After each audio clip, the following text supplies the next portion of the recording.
बिस्मिल्लाहिर्रहमानिर्रहीम अस्सलामु अलैकुम जी। Welcome to another video. I hope you are doing well. So federal directorate of education की FDEST की जो भी न्यू वैकेंसीज अनाउंस हुई हैं, जिसमें अप्लाई करने की लास्ट डेट जो है वो 24/11/2024 है और ये फ़ेज़ 3 है। इससे पहले फ़ेज़ 1 एंड फ़ेज़ 2 तो अभी वैसे कंप्लीट हुए हैं और अभी उसकी जो सिलेक्शन है वो भी हुई है। उस हवाले से मैंने डिटेल्ड ऑलरेडी वीडियो अपलोड कर दी अपने चैनल पर, ठीक है, आप उसको वॉच कर सकते हैं। उसमें कंप्लीट डिटेल्स मैंने शेयर की हैं सिलेबस के हवाले से, जो मैं सर्विसेज प्रोवाइड करता हूं, जो आपकी जो PDF फॉर्म के जितने सिलेबस मैंने बना कर रखे हैं, जिसमें 5 ईयर के MCQs भी इंक्लूड होते हैं। अगर आप वो बाय करना चाहते हैं 300 में मैं सेल करता हूं, तो उसमें सारे आपके 5 ईयर के MCQs भी इंक्लूड हैं और उसमें से जितने क्वेश्चन हैं हर दफ़ा पेपर में पूछे जाते हैं। तो अगर आप वो लेना चाहते हैं तो उसके लिए आप मुझे कॉमेंट करेंगे, अपना व्हाट्सअप नंबर आपसे शेयर कर दूँगा, दैन आप वो परचेज़ कर सकते हैं। एंड प्लस अभी ऑनलाइन एप्लीकेशन की वीडियो आपसे शेयर करूंगा, डमी डाटा शेयर करूंगा कि आप अपनी ऑनलाइन एप्लीकेशन घर बैठे खुद कैसे सबमिट करवा सकते हैं। अदरवाइज़ अगर आप हमारी सर्विस लेना चाहते हैं ऑनलाइन एप्लीकेशन के हवाले से तो आप वो भी ले सकते हैं। आप सिंपली मुझे कमेंट करेंगे, मैं अपना व्हाट्सएप नंबर आपसे शेयर कर दूंगा, देन आप अपनी ऑनलाइन एप्लीकेशन 400 में हमारे थ्रू भी सबमिट करवा सकते हैं। सिंपली आपने क्या करना है, अगर आप ऑलरेडी पहले FDEST में अप्लाई कर चुके हैं तो आपका वही ईमेल एड्रेस और पासवर्ड आप उसी के थ्रू लॉगिन कर सकते हैं। बट अगर ना हो आपके पास, अगर आप फ्रेश हैं, फर्स्ट टाइम अप्लाई कर रहे हैं FDEST में, या अगर आपने पहले किया भी था तो आपको याद नहीं है, तो कोई बात नहीं, आप दोबारा से इसको रजिस्टर कर सकते हैं। तो यहाँ रजिस्ट्रेशन पे क्लिक करेंगे, ठीक है।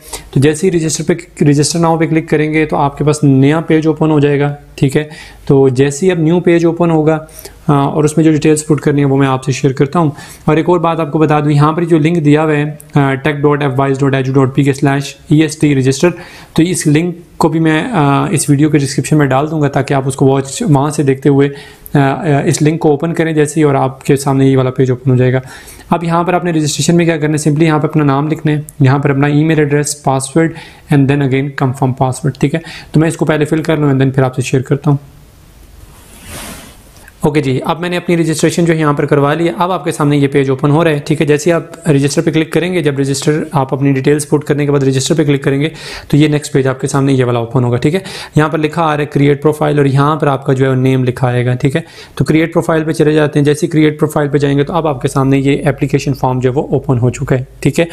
तो अब इस एप्लीकेशन फॉर्म में आपने क्या करना है, सिंपली आपने यहाँ पर अपना नेम लिख लेना है, जो पहले से आप जिसके थ्रू रजिस्टर करेंगे, जिस नाम के थ्रू, वही नाम यहाँ पर लिखा आएगा।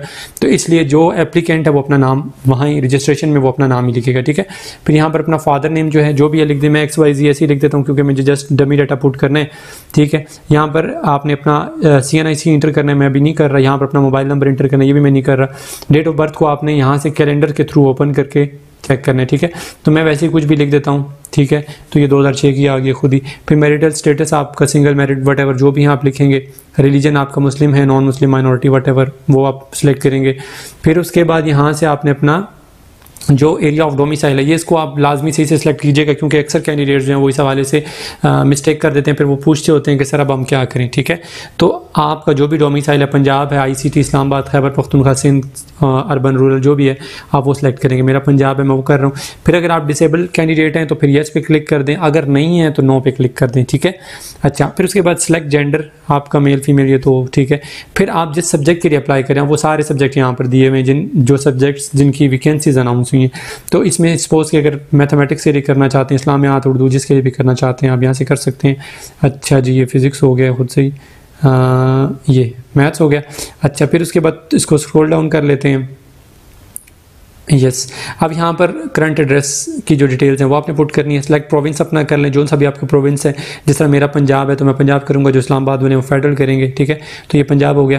फिर उसके बाद सेलेक्ट डिस्ट्रिक्ट, यहाँ से आपने अपना डिस्ट्रिक्ट सेलेक्ट करना है। मेरा पंजाब में जो मेरा डिस्ट्रिक्ट आता है वो रावलपिंडी आता है, तो यहाँ से मैं रावलपिंडी जो है वो सिलेक्ट कर लेता हूँ। पता नहीं किधर होगा, ये है रावलपिंडी। और उसके बाद यहाँ से अपना सिटी जो है वो आपने सेलेक्ट कर लेना है, तो सिटी जो है वो मेरा रावलपिंडी है अगेन, तो मैं ये सिलेक्ट कर लेता हूँ। अब पोस्टल एड्रेस आपने सही से सिलेक्ट करना है क्योंकि अब इसमें भी काफ़ी सारी कन्फ्यूजन्स होती हैं। अक्सर कैंडिडेट्स जो हैं वो मुझे कमेंट कर रहे होते हैं बाद में, मतलब जब उनके टेस्ट भी हो जाते हैं तो जब उनके इंटरव्यू लेटर डिस्पैच होते हैं तो तब वो बड़े परेशान होते हैं कि सर हमने उस टाइम पर पता नहीं क्या लिख दिया था, या जो उनसा एड्रेस लिखा था उस पर तो डाक पोस्ट आती ही नहीं है।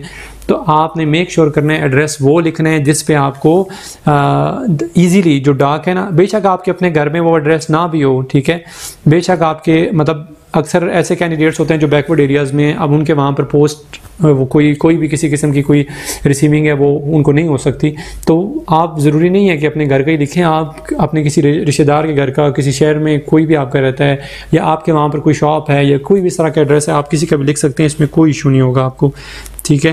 तो इसको आपने बस मेक श्योर करना है कि एड्रेस आपका बिल्कुल ठीक हो, ताकि आपको इजीली बाद में कोई प्रॉब्लम ना हो और इजीली आपको जो अगर आपका लेटर है वो आपको रिसीव हो सके बाद में, ठीक है। फिर उसके बाद यहाँ पर टीचिंग एक्सपीरियंस के हवाले से पूछा गया है कि आपका गवर्नमेंट लेवल का कोई एक्सपीरियंस है, यानी कि अगर कोई गवर्नमेंट टीचर्स हैं या जो गवर्नमेंट के जो प्रॉपर चैनल के थ्रू अगर कोई अप्लाई करे, जो ऑलरेडी गवर्नमेंट जॉब कर रहे हैं, तो उस चैनल के थ्रू कोई अप्लाई करेंगे तो डेफिनेटली उनका गवर्नमेंट का एक्सपीरियंस होगा, तो उसी थ्रू अप्लाई करेंगे तो वो अपना यहाँ पर एक्सपीरियंस यहाँ पर मेंशन कर देंगे, ठीक है। तो जितना भी एक्सपीरियंस होगा इसको बेशक रेज कर दें, तो यहाँ 1 ईयर लिख दें, 1 साल का है, नहीं तो 2 ईयर्स लिख लें, तो अगर नहीं है तो नील छोड़ दें इसको। फिर सेमी गवर्नमेंट यानी फेडरल गवर्नमेंट का अगर आपका कोई एक्सपीरियंस है तो आप यहाँ से सेलेक्ट करके इसको रेज कर दें, आप 1 ईयर्स 2 ईयर्स, ठीक है, जो भी एक्सपीरियंस होगा आप यहाँ से सेलेक्ट कर लेंगे, ठीक है। और एक्सपीरियंस भी आपने ईयर्स में लिखना है, ये ना हो अक्सर ऐसे कैंडिडेट्स भी होंगे जो फ्रेश होंगे या जिनके पास एक्सपीरियंस बिल्कुल नहीं होगा, तो मतलब ये कि या हो सकता है ऐसे कैंडिडेट्स हो जिनके पास 6 महीने 7 महीने का एक्सपीरियंस होगा तो वो नहीं लिख सकते यहाँ पर, ठीक है। तो साल का एक्सपीरियंस है तो वो लिखें, 2 साल का है, 3 साल का है, तो इस तरह आपने कंप्लीट ईयर का एक्सपीरियंस लिखना है, तो इस चीज़ को आपने मेक श्योर करना है। और दूसरी बात यह है कि यहाँ पर अगर आपके पास एक्सपीरियंस नहीं भी है तब भी आप एलिजिबल हैं, अप्लाई कर सकते हैं, तो इस चीज़ को ये टेंशन ना लीजिएगा कि आपके पास एक्सपीरियंस नहीं है तो आप क्या करें। फिर यहाँ पर आर यू गवर्नमेंट सर्वेंट, अगर आप गवर्नमेंट सर्वेंट हैं तो येस, नहीं है तो नो कर दें। अगर आपके पास प्राइवेट एक्सपीरियंस है तो प्राइवेट स्कूल का, कॉलेज का जो भी है वो यहाँ पर लिख दें, 1 साल 2 साल 3 साल जितना भी है। अब नीचे एकेडमिक क्वालिफिकेशन आ जाती है, इसमें आपने सबसे पहले अपने जो 10th क्लास के SSC यानी 10th आपका मैट्रिक है उसके आपने उसकी जो डिटेल्स हैं वो यहाँ पर आपने मेंशन करनी है। यहाँ पर मंथ्स, डेज एंड ईयर्स। याद रहे कि अक्सर कैंडिडेट्स मुझे ये कहते होते हैं कि सर क्योंकि आपका जो डिग्री होती है 10th क्लास जो आपकी मैट्रिक की होती है या आपका जो मार्कशीट होती है आपकी जो 10th क्लास की, उस पर डेट जो आपका ईयर होता है, जो पासिंग ईयर होता है वो तो मेंशन होता है, बट डेज और मंथ नहीं होते, तो उसको आप खुद से ही आइडिया लगा कर लिख सकते हैं, कोई इतनी बड़ी बात नहीं है, ठीक है। ईयर आप वही लिखें, बाकी मंथ और डेज वहाँ पर लिखा होता है कि आपने किस मंथ में जो है वो आप अपीयर हुए थे पेपर में, तो उस हिसाब से आप खुद से ही आइडिया लगा के कोई भी गेस करके डेट जो है वो यहाँ पर मेंशन कर सकते हैं, इसमें कोई इशू आपको नहीं होगा इंशाल्लाह। फिर यहाँ से आपने ऑप्शन जो है वो सिलेक्ट कर लेना है कि आपने मैट्रिक जो है वो साइंस सब्जेक्ट्स के साथ किया है, आर्ट्स या ह्यूमैनिटीज़ के साथ किया है, तो आपने यहाँ से सिलेक्ट कर लेना है। यहाँ पर अपने मार्क्स की जो परसेंटेज है मैट्रिक के, ओवरऑल मैट्रिक के मार्क्स की जो परसेंटेज है वो जितनी भी है वो यहाँ पर आपने लिख लेनी है, ठीक है। अच्छा, फिर उसके बाद बोर्ड और यूनिवर्सिटी का नाम, बोर्ड है आपका फेडरल बोर्ड है, पिंडी बोर्ड है, 22 गुजरांवाला है, 22 फैसलाबाद है, वट जो भी है वो यहाँ लिखेंगे। फिर उसके बाद नेक्स्ट आपके FFSC यानी HSSC higher secondary school certificate की डिटेल्स आती हैं, इसमें भी आपने अगेन वैसे ही अपने ईयर, डेज एंड मंथ्स जो है वो इस कैलेंडर से सिलेक्ट कर लेने हैं, ठीक है। तो इस कैलेंडर पे जैसे ही आप जाएंगे तो यहाँ पर ये 2 एरो हेड आपको नज़र आ रहे हैं, तो इससे आप जो है वो ड्रॉप डाउन करेंगे तो आपके जो प्रीवियस ईयर्स आते जाएंगे, ठीक है। तो आप यहाँ से सिलेक्ट कर सकते हैं। अच्छा जी, उसके बाद यहाँ पर आपने अगेन यहाँ पर काफ़ी ये ऑप्शंस दिए हैं, FA, FSC, DAE, DCOM, ICOM, SS, ICS, जो भी आपने जिसमें भी आपने इंटर किया था आपने वो यहाँ से सेलेक्ट कर लेना है, ठीक है। फिर आगे परसेंटेज यहाँ पर अगेन सेलेक्ट करेंगे और बोर्ड का नाम जो है वो जो सा भी बोर्ड होगा आपने यहाँ पर उसकी डिटेल्स जो है वो लिख लेनी है।